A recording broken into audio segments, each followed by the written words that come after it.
প্রতিটা মেয়েরই শখ থাকে তার সংসারটাকে সে সুন্দরভাবে সাজাবে। ঠিক তেমনি আমিও চাই আমার ঘরটাকে আমি সুন্দরভাবে সাজিয়ে গুছিয়ে রাখবো। হ্যালো এভরিওয়ান, আসসালামু আলাইকুম। সবাই কেমন আছেন? আজকে আমি পুঁথি দিয়ে এই ফুলগুলা তৈরি করেছি। আর এই ফুলগুলো আমি কিভাবে সেট করলাম সেটাই আপনাদের সাথে আমি শেয়ার করব। পুঁথির কাজ অনেকে হয়তো বা পারেন, আবার অনেকে পারেন না। সবাই যে সব কিছু পারে এরকম কোনো কথা না। আমিও কিন্তু পারতাম না, আমি শিখেছি ভাবিদের কাছ থেকে।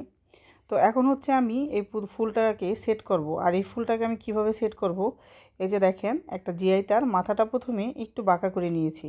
তারপরে এখানে আমি একটা পুঁথি দিয়ে দেখব, মানে আন্দাজ করার জন্য একটা পুঁথি দিলাম প্রথমে। তো এখন দেখছি যে পিছন সাইড দিয়ে জোরে একটা টান দিব, টান দিয়ে দেখব যে এটা কতটুকু লুজ হয়। তো এখন মনে হচ্ছে বেশ খানিকটা লুজ। তো এখানে আমি পরপর আরও 3টা পুঁথি দিব, যাতে এই জিনিসটা আর বের না হয়ে আসে। তো একইভাবে আমি 3টা পুঁথি নিয়ে নিলাম, নিয়ে আমি এরকম জোরে টান দিলাম। এখন হচ্ছে এই যে দেখেন, এখন আর যতই টানি পিছন দিয়ে আর বের হবে না।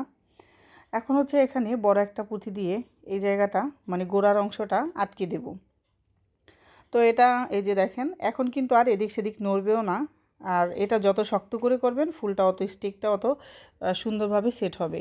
তো এখন হচ্ছে এখানে আমি কিছু ছোট ছোট সবুজ পুঁথি দিয়ে দেব, মানে ডালার জন্য। তো এই সবুজ পুঁথিগুলো দিয়ে আমি হচ্ছে এখানে 2 ইঞ্চি পরিমাণে জায়গা রাখবো। কারণ নিচের সাইড দিয়েও এরকম আমি হাত দিয়ে টেনে চেপে দিয়ে তারপরে হচ্ছে একটু বাঁকা করে দিব একটা প্লাস দিয়ে।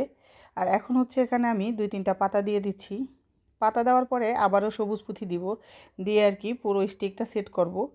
এই যে দেখেন পাতা দেওয়ার পরে কত সুন্দর লাগছে, একদম সবুজ থোকা থোকা পাতা, তার মধ্যে সাদা টক একটা ফুল ফুটে আছে, মানে দেখতে অন্যরকম লাগছে। তো সেম একইভাবে আমি সবকটা কিন্তু সেট করে ফেললাম। আর এখন হচ্ছে পিছনের অংশটা একটু শক্ত হাতে এটা টাইট করতে হবে, এটা বাঁকা করে তারপরে আমি মুড়িয়ে দেব। আর এখন হচ্ছে এটা একদম ফাইনালি কমপ্লিট হয়ে গেছে। আর এটা আমি যে টবে রাখবো সেই টবটাও কিন্তু আমি নিজে হাতে তৈরি করেছি।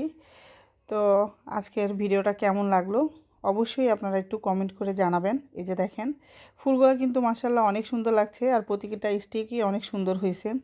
তো এখন হচ্ছে এটাকে আমি এই যে এই পিছনের অংশটাকে এটাকে আমি সুন্দর করে এই যে এখান থেকে চেপে নিয়ে একটা প্লাস দিয়ে একদম মুড়িয়ে দিব। আর ফাইনালি এই যে দেখেন ফুলগুলা সেট করে আমি টবে কিন্তু সাজিয়ে রাখলাম। এখন কেমন লাগছে অবশ্যই আপনারা একটু কমেন্ট করে জানাবেন। আর টবটা কিন্তু আমি নিজে হাতেই তৈরি করেছি। তো এটা হচ্ছে আমার নিজে হাতে সম্পূর্ণ করা।